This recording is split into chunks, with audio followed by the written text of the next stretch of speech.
here we are still at the beautiful Legacy Golf Resort in Phoenix, Arizona. Speaking on today's mug moment of Matthew 25:31 through 33.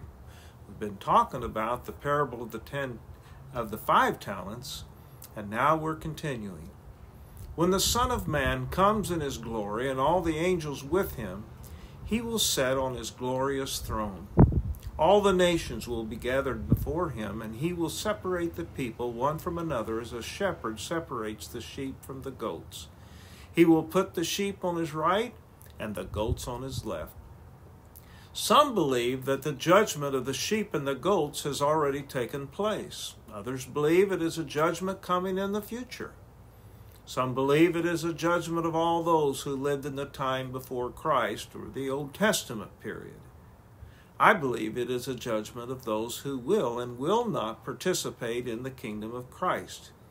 It is most definitely showing favor to those who out of faith in God perform some act exemplifying that faith.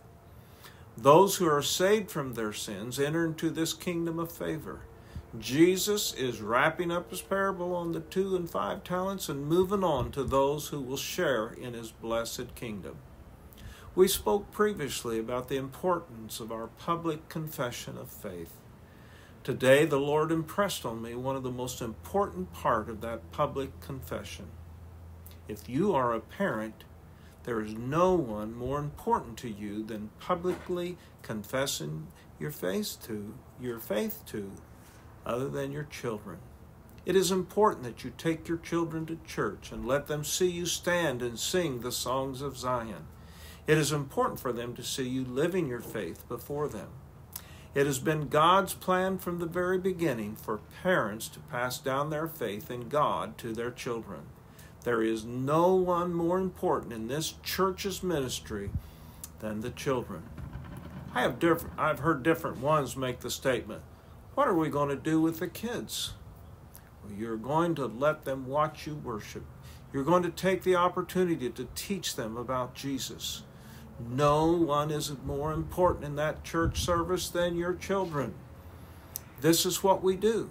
We go to church. We worship God. We give our time and money. We dedicate ourselves. We eat the bread and drink the wine in remembrance of him. We pass the faith down to our children. We absolutely reject the wokeness and liberal ideas of our society. We worship God.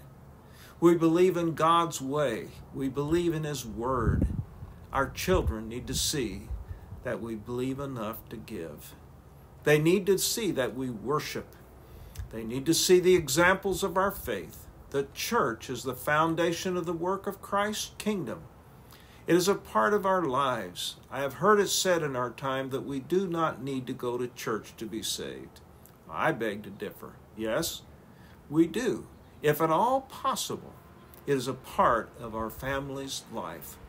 Blessings and go in Christ.